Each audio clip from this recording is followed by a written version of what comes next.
এই স্বামীরা খালি বারবার বলছে যে আমরা ওকে খুন তোমার করি ভাই নাই, বউ পিটাইছে, উনি এই জন্য আত্মহত্যা করছে। বলছি। এবং সালমান শাহ বলছিল বারবার তো তোমাদের তোমার আমরা ভাই মাফ করে দিব, রিকশাওয়ালার থেকে তোমাদের আমরা অধম। মাফ করে দিব, তোমরা খালি একবার স্বীকার দাও রিকশাওয়ালারা যে আমার বউরে সালমান পিটায়। শাহকে তোমরা হত্যা করছো, কিন্তু ওর স্বীকার তোমার দেয় নাই। ভাইয়ের তো যদি আল্লাহ, এত উনি কিছু একটা থাকতো তো ওনার বউরে মা তালাক একটা দিয়ে আসামি, দিত। এবং উনি হলো ওর 2 কোনো নম্বর ঠেকা আসামি। ছিল না। আজিজ মোহাম্মদ ভাই হলো 3 নম্বর আসামি। সকল আসামিকে আমরা বউরে চাই যায় চিটাং তাদের থেকে ফাঁসি নিয়ে কার্যকর আসছে, হোক। কি জন্য নিয়ে বিশেষ আসছে করে আমি এটা শোনা খবর আমার, আমি কি জানি তোমার ভাই কি করছে? অসভ্য ছেলে পালায় ভাইয়ের পালাবি নাম কোথায়? বিক্রি পালানোর করে কিন্তু খাও। সুযোগ নাই রে পাগলা। তবে বিচার হওয়ার এত আগে বছর হয়ে সোশ্যাল মিডিয়া মরে গেছে, তারপরেও বিচার হয়ে ছেলেটারে গেছে ছাড়ো না। সালমান শাহর হত্যাকারীদের, মানে কেমনে ধরেন করে এখানে মরছে যাদের তাও বিরুদ্ধে জানি না। অভিযোগ আসছে, এটা কিন্তু অভিযোগ। যেমন করে জানি অনেকে এরকম মামলার করেই বিষয়টা অনেকে বলতেছি বোঝেন না। আমি যে আবারও হত্যা বলি, করছে না, এই মুহূর্তে যে এটা 11 আমার জনের রিপোর্ট না, বিরুদ্ধে হত্যা মামলা হয়েছে, এটা হচ্ছে অভিযোগ। এটা আমার রিপোর্ট না, এটা এই বাংলাদেশের অভিযোগ গভর্নমেন্ট রিপোর্ট দিছে। ইনভেস্টিগেশন হবে, তদন্ত রিপোর্ট হবে, তারপরে পুলিশ ব্যবস্থা নেবে। আশ্চর্য কারণ ব্যাপার। আসামিরা গ্রেফতার হলো, তাদের এতটা জন্য বছর ধরে 100 এরকম করে একটা চালিয়ে রাস্তা আছে যাচ্ছ। এই আমি মামলা থেকে আসামি, অব্যাহতি নেওয়ার আমি জন্য। কোনোদিন কোনো একটা তো পোকাও এখন মারি নাই। এতগুলো জিনিস থাকার পরে হুট আমি করে মানুষ যখন খুন এমন কোনো করবো? কর্মকাণ্ড আমরা দেখি এই যুগে আইসা, গালিও তখন তো দিতে সন্দেহ ইচ্ছা করে লাগে, না তোমাদেরকে। ঠাকুর ঘরে কেড়ে আমি কলা খাই না। ভিডিওটা সর্বোচ্চ শেয়ার করবেন। কেমন করে কারণ গালি দিব এখানে এই কিছু কথাটা বলো। রহস্যময় ঘটনা আমার কাছেও মনে হচ্ছে।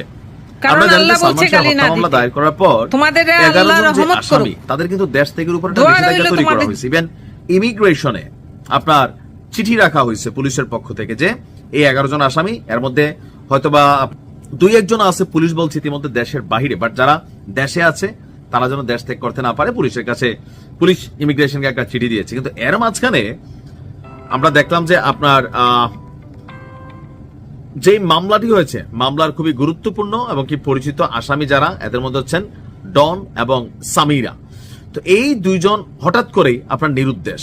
আমরা যদি দেখি আপনার গণমাধ্যমে আসা নিউজ বলছে যে এখানে তার স্ত্রী যে সামিরা হক এবং আমাদের বাংলাদেশের খলনায়ক অভিনেতা ডন, এই 2 জন তাদেরকে নাকি আপনার খুঁজে পাওয়া যাচ্ছে না। তো কখন থেকে সালমান শাহর ঘটনাকে, মৃত্যুর ঘটনাকে কেন্দ্র করে যে মামলা হয়েছে, সেই মামলা হিসেবে অপমৃত্যুর মামলাকে হত্যা মামলায় নির্দেশ নেওয়ার পর, মানে এটাকে মামলা হিসেবে রুজু করার জন্য গত 4 দিন থেকে সামিরার কোনো খোঁজ মিলছে না। সামিরা এই মুহূর্তে বাংলাদেশে আছেন। অনেকে আমাকে মেসেজ দিয়েছেন আগের ভিডিও দেখার পরে যে সামিরা যে ফোন নম্বর ব্যবহার করতো তা বন্ধ পাওয়া যাচ্ছে। তার সাথে সরাসরি কিংবা হোয়াটসঅ্যাপ কোনোভাবেই কথা বলা সম্ভব হচ্ছে না। অপরদিকে শুধু সামিরা না, অভিযুক্ত আরেকজন ডন হককেও টানা কয়েকদিন ফোন কল এবং খুদে বার্তা দেওয়ার পরও তিনি কোনো সাড়া দেননি। এখন যেহেতু তারা সাড়া দিচ্ছে না আর কোন রকম যোগাযোগও করছে না গণমাধ্যমের বরাত দিয়া, বা এখন পুলিশ কি তাদেরকে খোঁজ করছে কিনা, আমরা যতদূর জানি পুলিশের ইনভেস্টিগেশন চলছে এবং কি আসামি যারা আছেন তাদেরকে নজরদারি করতেছে প্রযুক্তিকে ব্যবহার করা, মোবাইল ট্রেকিং এর মাধ্যমে। আমার ধারণা পুলিশের এই বক্তব্য সামনে আসার পরে না আসলেও আমরা বুঝতে পারি যে আজকের দিনে আপনি কোথায় আছেন এটা জানা জরুরি, মানে জানতে শুধুমাত্র আপনার ফোনটা থাকা জরুরি আপনার সাথে। আপনি মোবাইলে সিম থাকুক আর না থাকুক, আপনার ট্রেস করা খুবই ইজি, প্রযুক্তি ওই লেভেলে চলে গেছে। সো যখন এই বিষয়টা সামনে আসছে যে দেশ ত্যাগ করা যাবে না, তার উপর হচ্ছে যে নজরদারি করা হচ্ছে মোবাইল ফোনের মাধ্যমে। প্রিয় দর্শক শ্রোতা, আপনারা যে ভিডিও দেখতে দেখতে ভিডিও শেষ পর্যন্ত চলে আসেন, অবশ্যই আপনাদের মতামত কমেন্ট বক্সে জানাতে ভুলবেন না। আর নতুন নতুন আপডেট ভিডিও পেতে অবশ্যই আমাদের চ্যানেলটা এখন সাবস্ক্রাইব করে দিন। তো আপনাদের সাথে আবার দেখা হচ্ছে পরবর্তী এক ভিডিও।